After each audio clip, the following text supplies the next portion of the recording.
여러분 안녕하십니까? 한국 밖에서 본 한국 강예신입니다. 사실은 제가 오늘부터는 한국 밖에서 본 한국을 오늘의 미국 탑뉴스 브리핑에 이렇게 맨 뒷부분에 묶어서 전해드리려고 했는데 오늘 조금 길이가 길기 때문에 그러면 좀 산만해질 수 있잖아요. 해서 따로 떼냈습니다.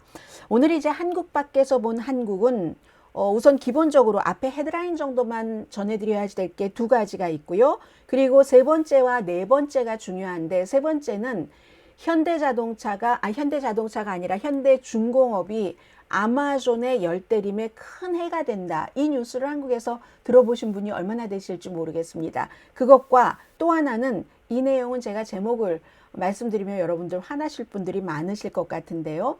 파이낸셜 타임즈의 크리스찬 데이비스라는 서울지국장의 컬럼인데 한국의 기밀 유출은 한국에 좀 분명하지 않은 외교 정책을 보여주면서 도청당한 것에 당혹하지 말아라. 그게 아니라 국제사회의 리더가 된다면서 리더 자격 있는 거야? 그거부터 점검해야지 될 것 같아. 이게 지금 그 탑뉴스의 그 뉴스의 아주 중요한 부분이거든요. 먼저 가볍게 할 수 있는 것부터 전해드리겠습니다. 항상 미국에서는 북한 이슈는 계속 쳐다보고 있는 겁니다. 지금 이 뉴스가 아주 중요하든지 중요하지 않든지 해서 지금 북한 경비정이 북방 한계선 잠시 넘은 것을 남한이 이제 경고 사격을 하고 물러섰잖아요. 이 내용 북한 빼가 뭐 중국 어선 쫓다가 그랬다고 하죠. 그것을 이제 보도를 하면서 북방 한계선에 대해서는 이제 미국 사람들도 잘 알고 있습니다. 뭐 말하자면 해상 군사 분계선이잖아요.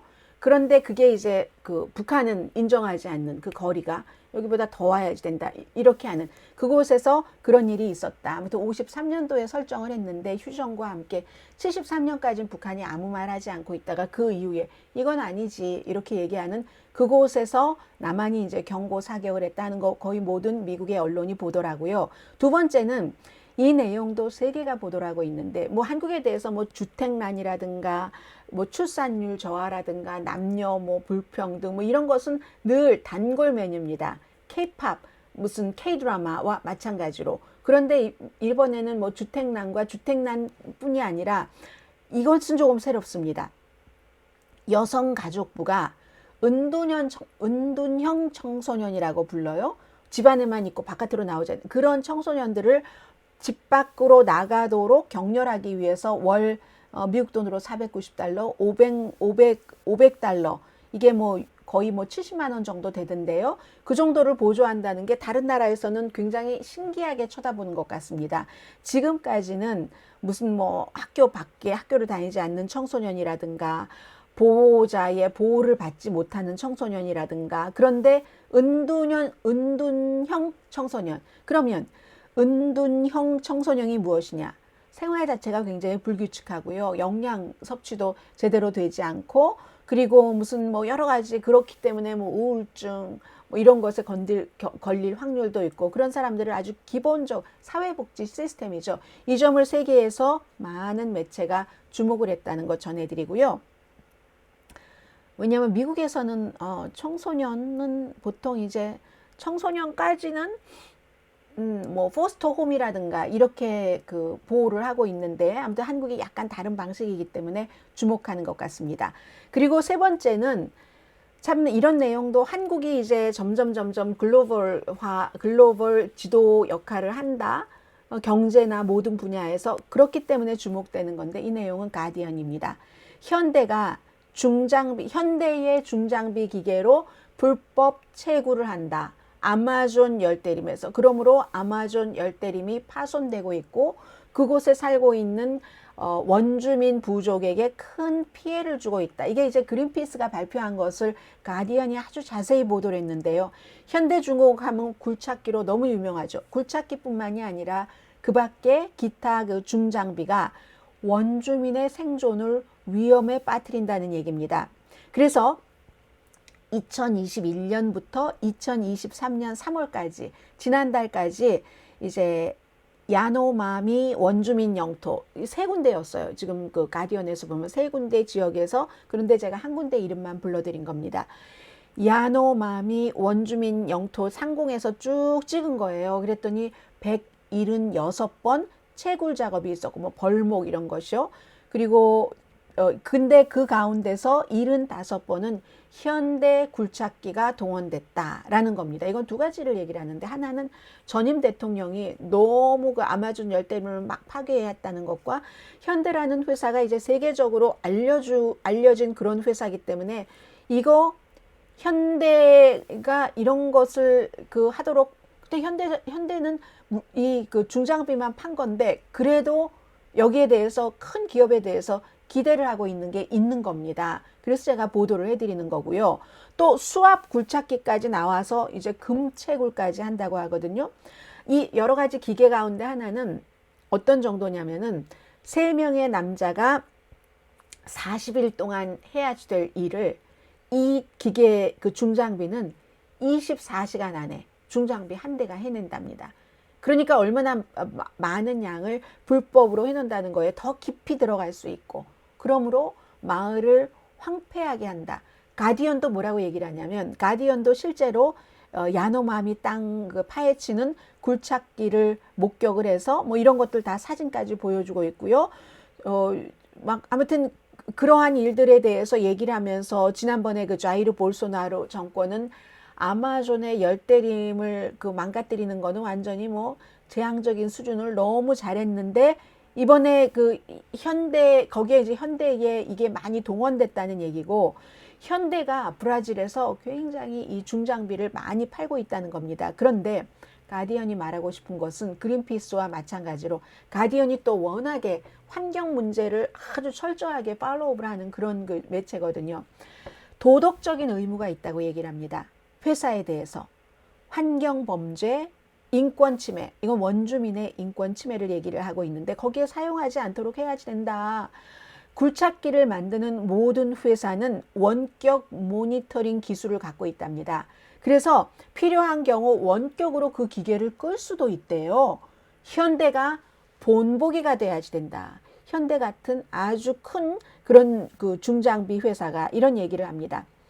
그래서 그린피스가 현대 중장비를 파는 공인 딜러, 리셀러라는 공인 딜러가, 아니 중장비에 대한 수요가 거의 없는, 막 건축하고 이런데 뭐 도시 이런 데서 중장비가 많이 쓰일 것 같잖아요. 거의 수요가 없는 외 원주민의 영토, 좀 전에 말씀을 드렸던 야노마미를 포함해서 원주민의 땅 3군데 그곳에 대리점을 두고 있는가. 현대 중장비를 파는 그런 공인 딜러, 리셀러가 이런 지적을 합니다.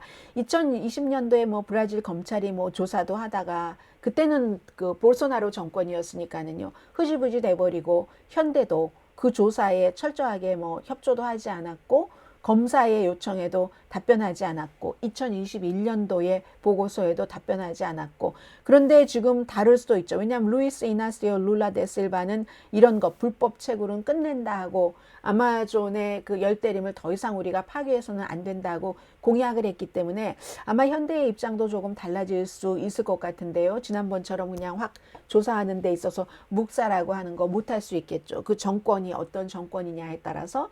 이 내용은 아무튼 가디언은 도덕적인 책임이 있다, 현대에. 이렇게 보도를 했고요. 마지막으로 제가 여러분들께 가장 전해드리고 싶은 그런 내용입니다. 이 내용이 국방부의 기밀 유출이 한국에 좀 희미한 그런 아주 분명하지 않은 외교 정책을 보여준다는 건데, 크리스찬 데이비스 서울 지국장이 쓴 칼럼입니다. 이렇게 시작을 합니다. 아마 화나실 거예요, 여러분. 스파잉을 해도, 도청을 해도 익스큐즈를 받을 국가는 세계에서 하나 꼽으라면 한국이다. 왜냐하면 한국과 미국과의 관계가 긴밀하지 않아서가 아니라, 결국은 한국이라는 국가가 위험이 너무 높기 때문에 그렇다. 도청을 하고 나서 욕 먹지 않아도 되는, 좀 익스큐즈, 명분이 있는 국가는 한국이란 얘기입니다. 핵무장한 북한과 지금 전쟁 중이고, 그리고 그것을 미국이 방어하기 위한 노력을 하고 있잖아요. 한국의 안보에서 미국이 빠지면 안 되잖아요. 그렇기 때문에 한국 내부에서 돌아가는 여러 사정에 대해서 미국이 도청을 해도 어느 정도는 excuse 할 그럴 명분이 있다는 겁니다. 한국이 너무 위험하니까, 너무 위험하기 때문에 그렇다는 겁니다. 또 그뿐만이 아니라 북한이 핵을 갖고 있고 전쟁 중이니까 한국에서도 계속 뭐 핵무기 뭐 이런 걸 어떻게 해야 되는가. 그럼 동아시아에 또 핵무기 경쟁이 일어날 수 있고, 또 하나는 정권이 바뀔 때마다 평양에 대한 국제사회의 압력을 더 약화시키지는 않을까. 아주 과소평가를 하면서 극단적으로는 미국이 핵전쟁을 해야 될지도 모르잖아요. 그러니까 미국으로서는 한국 내부 사정을 아는 것도 익스큐즈 받을 수 있다는 겁니다. 왜냐하면 국가와 국가 사이에도 자국의 이익이 있기 때문에 모든 것을 그때그때 실시간으로 다 솔직하게 동맹국이라고 해서 말해주지 않으니까.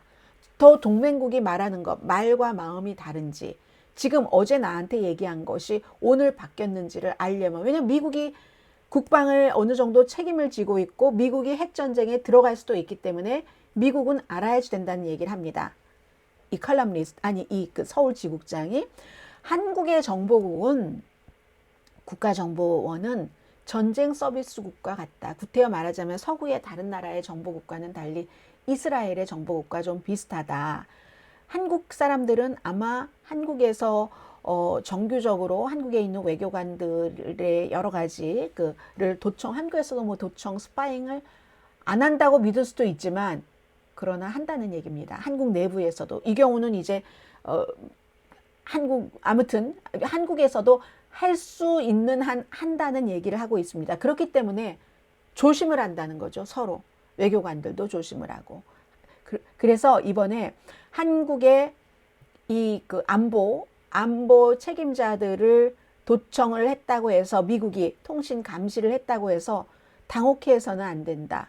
흥미로운 건 그 한국 내부에서 고민을 했다는 내용과, 지금 한국이 우크라이나에 대해서 이런 입장을 취하는 게 지금 현재의 대통령이 세계적인 지도국가로 나간다고 하면서 하는 것과 그게 맞나? 한국이 그럴 자격은 있나? 오히려 그걸 생각하라는 거예요. 화내지 마시고 한번 들어봐 주세요.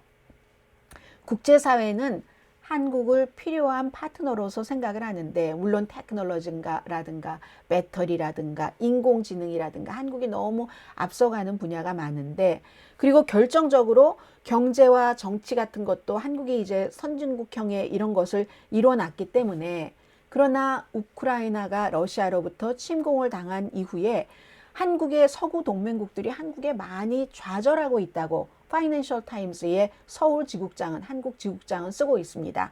국제 무대에서. 아니 앞으로는 물론 뭐 서명하는 것도 서명하고 하는데 뒤에서 그렇게 꺼려했단 말이야.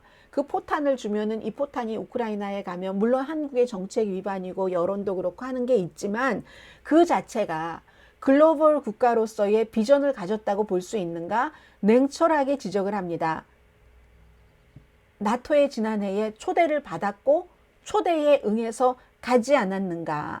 그리고 한국에서는 아니 말이야, 나토 사무총장이 우리를 와서 압박을 한단 말이야? 포탄을 내놓으라고?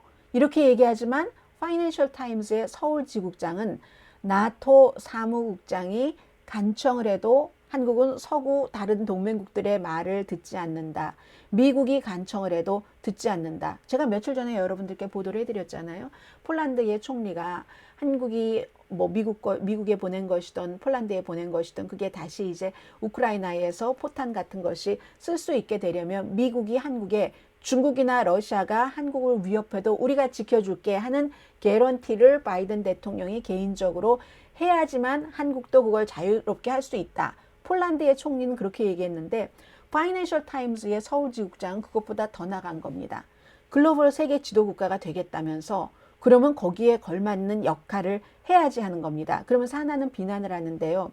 2030년 세계 엑스포 부산에서 열릴 것에 굉장히 집착을 한다. 이거 이정재 씨가 광고하고 있잖아요. 저는 음성 광고만 들었는데 너무 집착한다. 지금 세계 서방 세계 모든 나라는 아이디어와 시스템, 세계 질서가 무너지지 않게 하기 위해서 러시아로부터 우크라이나를 구하는 데 집착하는데, 한국은 세계 엑스포 부산에서 열리는 이것만 집착을 하는데 이기적이기도 하고 근시안적이다 라고 얘기를 합니다.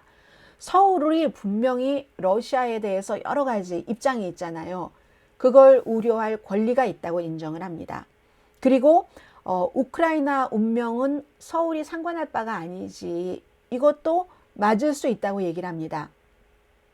한국의 관계자가 뭐 국가 고위 사람 인물인가 보죠. 고위직. 본인에게 한 얘기가 우크라이나는 서울에서 너무 멀어요. 그 미국에서도 있을 수 있는 일이에요. 전쟁이 저쪽 멀리 있으니까. 그렇긴 한데 흥미로운 논점이다라고 얘기하면서 얘기를 하는데 한국은 다른 나라와 또 다르다. 자신들의 역사적인 경험을 돌아보면 부산에 있는 부산 엑스포 유치한다고 그렇게 집착을 하는데 부산에 저는 가보지 못했는데 유엔 한국전 묘지가 북한에 있는 그 묘지에 가면은 한국인뿐만이 아니라 한국전에서 미국인, 영국인, 프랑스인, 캐나다인, 심지어 컬럼비아, 이디오피아, 당연히 터키 사람들, 군인들 그런 사람들이 묻혀 있다는 겁니다.